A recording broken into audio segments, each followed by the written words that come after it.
It's a really tragic thing to see because we have here an actor that I have actually appreciated with a lot of his performances in the past, and that is Will Poulter, who in this interview that we are going to be checking out has completely exposed the very core of the problems with the woke nonsense that is currently going on in Hollywood. So let's go ahead and get into this entire story. Will Poulter, I'm a white, straight, middle-class male. I'm aware I take things for granted. So we already know exactly what kind of a direction this is going to go in, and there's a very key part of this interview that he gives that I want to focus on that really just drives home the very core of a lot of the woke nonsense that is going on. So let's go ahead and get to this story here. The actor's latest role is in The Little Stranger, a film that twitches with tension about class, which resonates with his own upbringing. No one needs to teach Will Poulter anything about checking his privilege. The career choices of this 25-year-old show an actor drawn to films with a social conscience. In scarcely more than a decade, he has left behind CGI blockbusters, one Narnia and two Maze Runners, and broad comedy. Instead, he moved on to more serious, searching projects. The Below the Breadline chamber piece, Grassland, Catherine Bigelow's race riots drama, Detroit, and now The Little Stranger, a ghost story that twitches with class tension. In person, too. Poulter is constantly checking, unpicking, interrogating, and rechecking himself.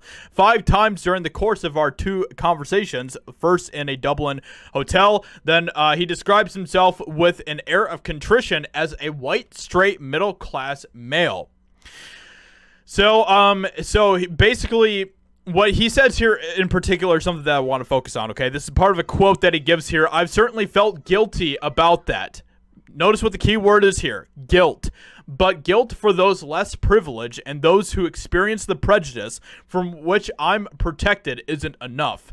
Acknowledgement is the first step in hopefully using your privilege to realize a more equitable society.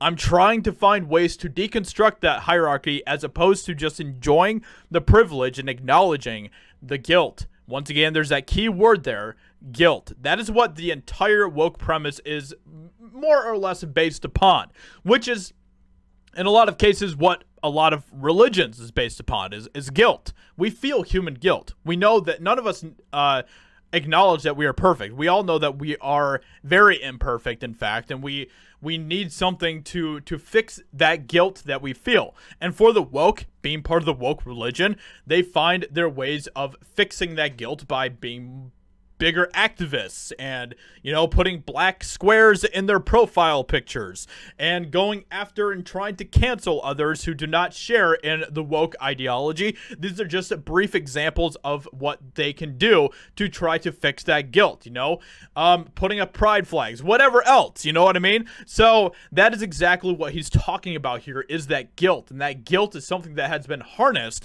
when it comes to wokesters. That is what a lot of the premise is based upon with the woke, and that is what he's talking about here. Whether he realizes it or not, he is addressing what the very problem is with the woke. It is about guilt. They have been guilted into feeling this way. That's what the 1619 Project is based upon. Critical race theory, all that type of stuff. It's based on guilt. They want you to feel that guiltiness of being white, being yourself, being something that you can't help about yourself, you know? It's insane. Now, look, I don't have a problem with people who realize that they have been given a lot of blessings and they want to then share those blessings with other people. But there's a difference between that being a place of generosity and that being a place of guilt because of our woke society that has pressured them into feeling that way.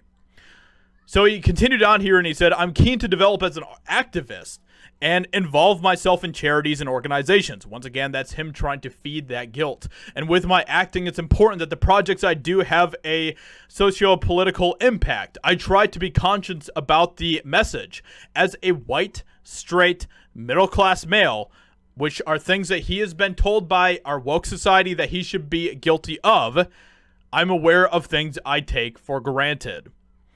So this is just crazy stuff, man. And I as I went through this entire interview, it's so tragic. Like I said, this is a tragic thing that people like Will Poulter, who seems like overall a pretty decent person, It's such a tragic thing that people like him have been completely just swindled, have been completely just conned by this entire insane religion that is being pushed not just in America but in other places across the world as well.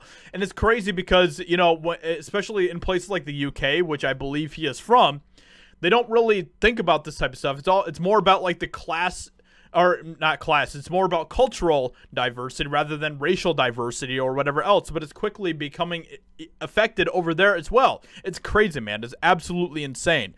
And there's a reason why all this is happening. There's a reason why they want them to feel guilty. There's a reason why they want them to continue to feel that they need to do more to push for activist neo-Marxist agendas and everything else. It's everything about this has a reason for why it's happening. And it's sad to see people like Will Poulter are falling for this corrupt, insane, hateful, twisted religion and ideology. With that being said, let me know what you think about this in the comments below. What do you think about what Will Poulter is saying here? Hope you guys enjoyed, and I'll talk to you all in another video very soon.